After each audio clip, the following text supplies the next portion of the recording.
Hay casos médicos que se explican con minutos. Una caída, una hemorragia, un traslado, un informe. Todo en orden, todo en secuencia. Pero este caso no respetó la secuencia. Una mujer llegó a emergencias con signos de una caída grave antes de haber caído. No es una metáfora. No es una confusión de horario. Es un expediente con hora de ingreso, imágenes clínicas y una cámara de seguridad que muestra el accidente ocurriendo después. Y cuando una herida aparece antes que su causa, ya no estamos hablando de medicina. Estamos hablando de otra cosa. Soy el cronista y esto es Desde el Umbral. Cruza el límite donde todo comienza. El expediente llegó con 3 elementos: una copia de guardia hospitalaria, una placa de tórax con fecha visible y un sobre sin remitente con una frase escrita a mano. No era el primer caso. Solo fue el primero que quedó documentado completo.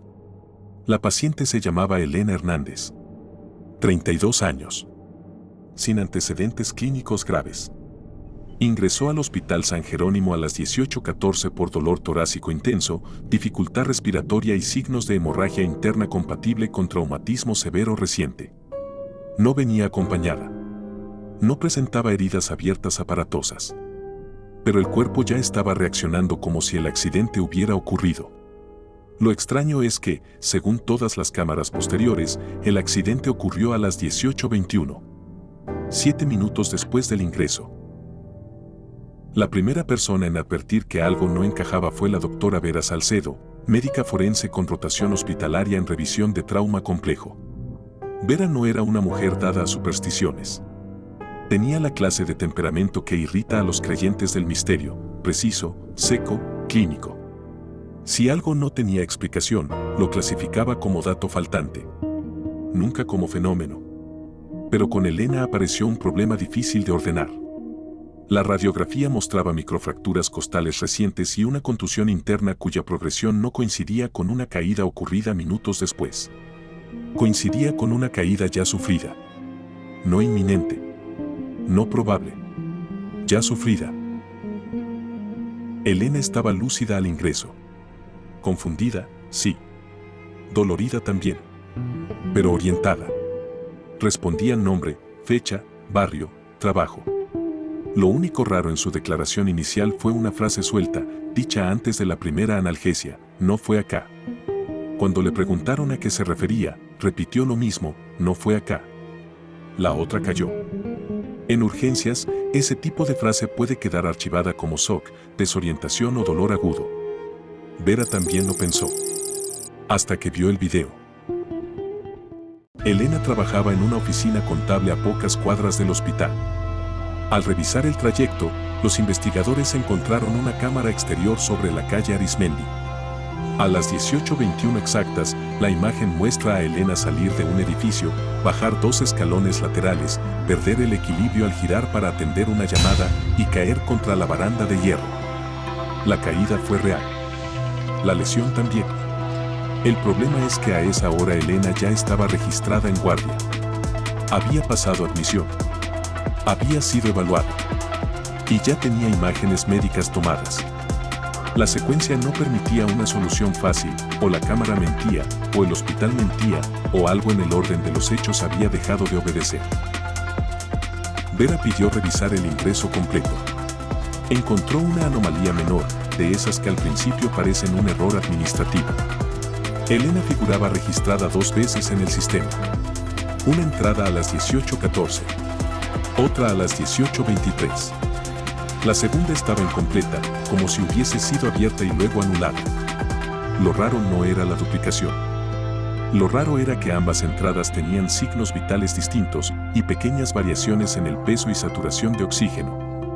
No lo bastante grandes como para hablar de otra persona, pero sí lo bastante precisas como para que Vera escribiera una nota al margen: parece el mismo cuerpo con minutos de diferencia que no transcurrieron de manera lineal. Los análisis de Elena mostraron otro detalle incómodo. Ciertas enzimas asociadas a respuesta inflamatoria traumática estaban elevadas con una progresión que requería más tiempo del disponible entre la supuesta caída y el ingreso. En términos simples, el cuerpo de Elena ya llevaba varios minutos, tal vez más, reaccionando a un daño que para el resto del mundo aún no había sucedido. Intentó resolverlo con hipótesis razonables: golpe previo no recordado, error de reloj, descompensación no observada, problemas de sincronización del sistema. Todo fallaba en algún punto, porque cada solución explicaba un dato y rompía otros tres. El caso habría quedado como anomalía de guardia si no fuera por una auxiliar de archivo, Noelia Cárdenas, que al oír el apellido de la paciente recordó algo visto semanas antes en un subsuelo administrativo. Un lote de carpetas apartadas para descarte. Expedientes antiguos de investigación clínica suspendida. Vera bajó con ella esa misma noche. Entre cajas húmedas, protocolos inutilizados y carpetas sin índice apareció un sello repetido en 3 documentos: PL validación cruzada y debajo, en tinta roja deslavada, protocolo límite en uno de los informes. Una frase sobrevivía casi intacta: la superposición de respuesta somática anticipada sugiere filtración de evento entre líneas de percepción. No era lenguaje médico habitual. Era otra cosa. Un idioma de laboratorio escrito para nombrar lo que todavía no debía existir. San Jerónimo no era un hospital cualquiera dentro del expediente. Años atrás había alojado, en un ala clausurada, una unidad experimental de neurología aplicada a trauma y percepción temporal. En papeles oficiales figuraba como un ensayo de integración sensorial en pacientes con memoria fragmentada.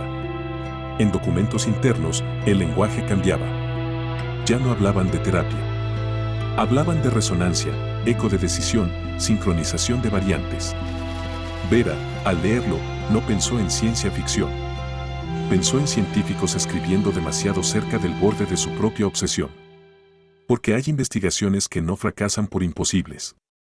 Fracasan porque alguien decide que el costo humano se puede seguir calculando. Mientras Vera investigaba el caso de Elena, apareció otro expediente extraño. Un hombre llamado Julián Mena había sido captado en 2 cámaras de la ciudad con menos de 1 minuto de diferencia. El problema no era la distancia. Era la imposibilidad física de cubrirla. En una imagen se lo ve comprando agua en un kiosco del centro. En la otra, entrando a un estacionamiento a casi 5 kilómetros. Misma ropa. Mismo gesto. Mismo reloj. Y al revisar la ampliación de una de las cámaras, Vera sintió el mismo frío seco que había sentido con Elena. Julián llevaba en el antebrazo una pulsera hospitalaria rota. Antigua. Desgastada. Y el color coincidía con las del antiguo sector experimental de San Jerónimo. 2 días después, Elena despertó más lúcida. Vera decidió hacerle preguntas sin sugestionar.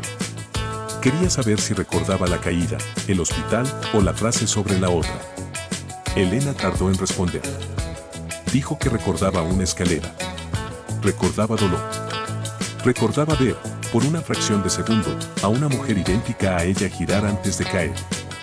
No reflejada. No imaginada. Al lado. Como si durante un instante hubiera habido 2 versiones del mismo cuerpo compartiendo el mismo borde del accidente. Y luego añadió algo que Vera no escribió de inmediato porque sonaba demasiado absurdo incluso para un expediente ya torcido: yo sentí el golpe antes. Ella lo hizo después. El nombre del protocolo llevó a Vera a revisar planos del ala clausurada. En una copia impresa, una sala aparecía señalada con lápiz azul, 14B, en los planos oficiales digitales. Esa sala no existía. El pasillo debía terminar en una pared técnica. Sin embargo, en una foto vieja del sector experimental tomada durante obras, la puerta de 14B se veía con claridad. Una puerta blanca, sin ventana, con una placa rectangular retirada después. Vera no encontró la sala esa noche. Encontró la pared. Pero al apoyar la mano, sintió algo inquietante. La impresión física de estar tocando un límite mal fijado. Como si del otro lado hubiera espacio, aunque la arquitectura insistiera en negarlo.